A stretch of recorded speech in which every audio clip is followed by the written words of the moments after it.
All right, Paul. So let's talk a little bit about the similarities and the differences between, let's see, give me my screen here. The internet and blockchain. Because they are so similar. They are. And people like, if you're trying to explain to someone in the early 90s, late 80s, let's say, what the internet is, it's technology. And what happened with the internet? We created all these applications. Mm-hmm. So people were like, yeah, I don't get that. I don't get what the internet is. And we're like, oh, well, here's what the internet is. I can send you a message in Florida and you can get it in seconds. We call that email. Yes. That's what the internet is. And they're like, oh, yeah, internet, email, got it. And then we're like, hey, you can also use the internet to order things directly to your house. You can go on what we call a search engine and you can type a question in and it'll give you all the answers. We call that a search engine. Things like e-commerce, things like social media. So we understood, in my mind, we understood the internet through the applications of the internet, not by understanding the underlying technology. That's for sure. That is 100% for sure, because when it really came out, around 88, 89, I started using it in 1992 when I was in college. And, I had Prodigy. That was my email at the time. I had AOL too, but I liked Prodigy a lot better. And basically at that time, what we thought the internet really was email, like you said, an easy way to communicate quickly and for free. And secondly, news, information, like I would get the scores to a football game or a baseball game, from the night before. Instead of getting a newspaper, I would get it right here, get some articles about different things that are going on. And then from there, it innovates and becomes more. It was like Bitcoin. I remember Bitcoin in 2009 when it first came out. 2010, talk with a couple of guys, and it's kind of like a means of exchange, but how do you exchange it? We talked about how do you exchange it? It's like, I don't even know how to get it, and then I don't know how to send it to somebody. So that's kind of where Bitcoin was in early stages, is kind of where the internet was in early stages. Nobody knew all the use cases. We didn't know you'd be able to buy everything like on Amazon that you can do back then. Just had no idea. Knew it was going to come about in the late 90s. That's when it really started to become relevant, right? Because you had different things like MySpace that were out before Facebook, and Friendster, and these goofy apps that fell apart. So basically 80% of what was originally created on the original internet crash and burn. And I have a philosophy that probably about 80% of the cryptos that are currently out there will crash and burn the same way. You'll be left with the top 20, 25% maybe. Yeah, any parallels to MySpace and all these things to like shit coins? Absolutely. Yeah, it's maybe your meme coin like Doge, although Doge and Shiba Inu have some value because they starting to have some use cases. But yeah, there's a lot of garbage coins out there. There's a lot of people that just create them for fun and they don't really have no value. Elon Musk, Mars, Moon, that one, right? There's some of these out there. Doge on Mars, hell yeah. I mean, just like all sorts of applications that, just like in the early days of the internet, like that was the reason we had a .com bubble, right? Yes, exactly. And then future utility came after that. So yes. Let's talk about like the evolution of the internet. And I want to start by kind of giving an example. And I'm going to call this example file cabinets. So I grew up with a mother who was an attorney, and she was a real estate attorney. She ran a couple law firms. And so she would have file cabinets everywhere, right? We kept all of our information on paper, and she'd have it all over the house. In the basement, she had it all in storage units. All over her office was just like stacked full with file cabinets. And so I'm not even talking about the internet here. I'm talking about like, what did computers do? Computers came about, and we took all that information and we accounted for it digitally. What did that do? Oh yeah, it changed the way offices were built. It improved our accounting. Like we got access to information now so much quicker, Mhm. which improved our access and it improved our communication. Like you were just alluding to what the internet was initially. It was just a way to communicate with people. Mhm. We can talk over this network, and file cabinets and computers, like going from there to there, allowed us to account for this information as opposed to on a piece of paper to a digital accounting of it, which allowed us to access it so much quicker. And so Yes. like that was such a massive paradigm shift in the world. And if you would have told someone like, hey, you can keep all your information inside this computer right here, and they're like, wait a second, what? I don't get that. So it was a massive paradigm shift to go from, file cabinets to digital tracking of information. I would argue the shift we're seeing from what I call accounting 2.0, which is like my books say this, your books say this, to accounting 3.0, which is like a single source of data, the blockchain. That shift is just as influent. It's going to be, it makes it as much of an impact as it was going from files to computers. Yeah, absolutely. I agree. So like, how do you see blockchain similar to the, let's say the diffusion curve, how the internet diffused into mainstream society? What similarities do you see and what differences do you see? A lot of similarities, a lot of differences too, but overall very, very similar. So I'll even go back a little further, give you another technology too, and how they compete and how they fall apart. Like, so you're probably too young to remember this, but VHS, you remember VHS players? Their competition was Betamax. And Betamax may have been better, we don't know, but it was just, and VHS ended up being a more popular one, and that took over, and that was the technology decided on and used. And we talked about Friendster, and MySpace, and Facebook became that lead. So now we have Bitcoin, right? Ethereum, and we see Ethereum was just looked at as a basic competitor with Bitcoin. It's another coin out there, but it had a lot more use cases, right? Decentralized finance, smart contracts that they have on their platforms. And they're ever expanding. Now they're going from proof of work to proof of stake after the merge is done here in a week or two, whenever that's going to happen. That's going to change things, maybe make it more centralized and less decentralized. But basically what you have is a lot of these different apps out there, whether it's Aave, which is all decentralized finance exchange. Then you have Theta, which is theta.tv, which is like YouTube, another competitor to YouTube. VeChain we talked about before, they have smart contracts, they do other things, but medical records is a big part of what they do. So similar that the internet got involved in every aspect, right? Every type of business that was out there had a website, right? Sold their whatever it was, good or service on the internet. Now, a lot of these different bigger platforms, I think the next evolution, what you're going to end up seeing is a company like Amazon create its own digital currency and use that as a means of exchange on it, and maybe accept Bitcoin, Litecoin, Ethereum, and others on it. Walmart will have its own. Disney will have its own. And you'll be able to do a lot of different things on each of those different things.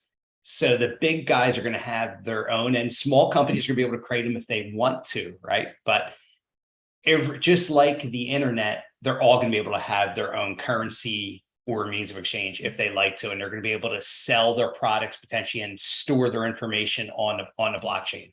And maybe they create their own blockchain, right? Like IBM has turned itself into, from a computer company to 100% blockchain company. That's all they do now, is build blockchain technology.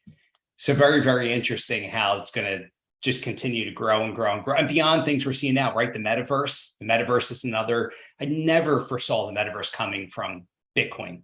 Never even thought about it, right? But the metaverse will be its own thing. Play to earn games. What else have we got? The virtual reality stuff is crazy. I'm not huge into it, but I'm sure I'm going to get involved and do stuff with it. So there's just so much you could do. Now the difference obviously, I guess the big difference is you can really make some serious money quickly without having to do a whole lot with cryptos.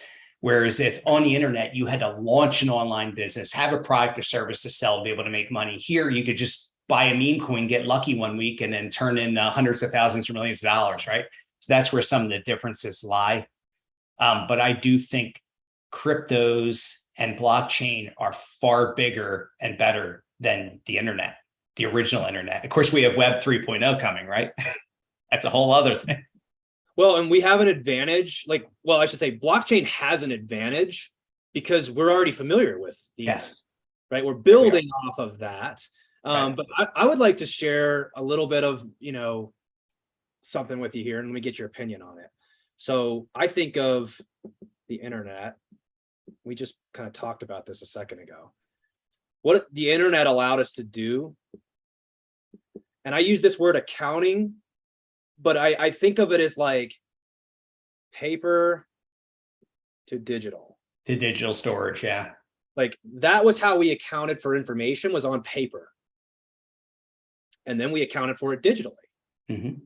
So it allowed us to account for things better, allowed us to access information much faster, more efficiently, less errors.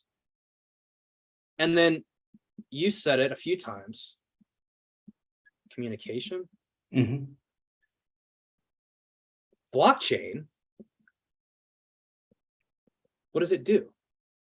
It allows us to account for information better. Yep.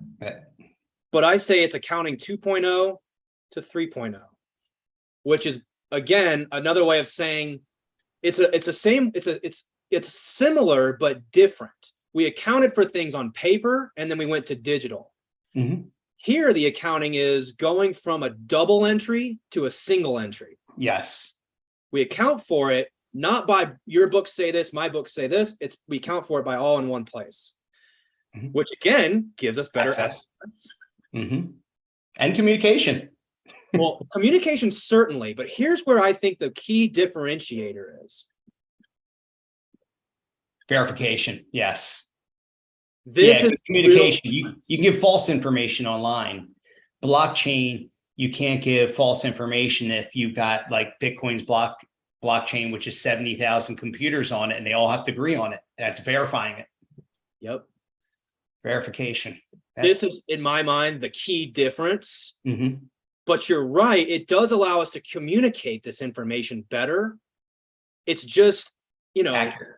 It's just more accurate. We can verify it because we talked about tree rings. We talked about the fossil record. We talked about the digital ledger, like on Microsoft Excel. It's all in one place. So it allows us to verify information significantly better. So our data accuracy goes way up. Oh, yeah. Way up. That's the key advantage. But notice internet and blockchain, very, very similar. It's just it was a better way to account for information. Blockchain presents a better way to account for information. And if you want to go and use a crypto term, the internet is Bitcoin, and that's probably a bad analogy. And blockchain is the Lightning Network layer 2 around it, because basically blockchain can be built on top of the internet for Internet Web 3.0, right? So you got a layer 1 technology and a layer 2 technology. We didn't get into that before with Ethereum, right? Because Ethereum has lots of layer 2s, 3s and 4s probably. So again, people have a hard time understanding why blockchain is going to be so impactful. But just look at the internet. Just look how impactful the internet was. Yes. Let's draw some parallels to that technology. And when you can understand that the real difference between the two is just one was a better way to communicate, the other was a better way to verify. And other than that, they have very, very similar, they're like cousins, it's like cousins. And in fact, the younger cousin, blockchain, has so many more advantages than the internet did. And we know we're using the internet in most cases. So this comes back to your layer 1, layer 2. We know when we're using the internet. We're using the internet right now. We use it in email. We use it in search engines. We use it in social media, on and on. But what I assert is that in the next 5 to 10 years, we'll be using blockchain in almost all of our applications and technologies, but we won't even know it. Yes. It'll be running in the background. I agree. It's going to be, it's very, very interesting and super exciting times. I want to go back just to kind of to layer this whole thing here. So go back to 1998. My brother and my dad asked, like, what's the internet going to do for his business? He sold office furniture. That was his company, right? Lizell Office Furniture. And we're trying to explain to him how the internet's going to be the future. He could, whether he sells stuff online or he's got to learn to have something online, some way for people to access him, they could buy online.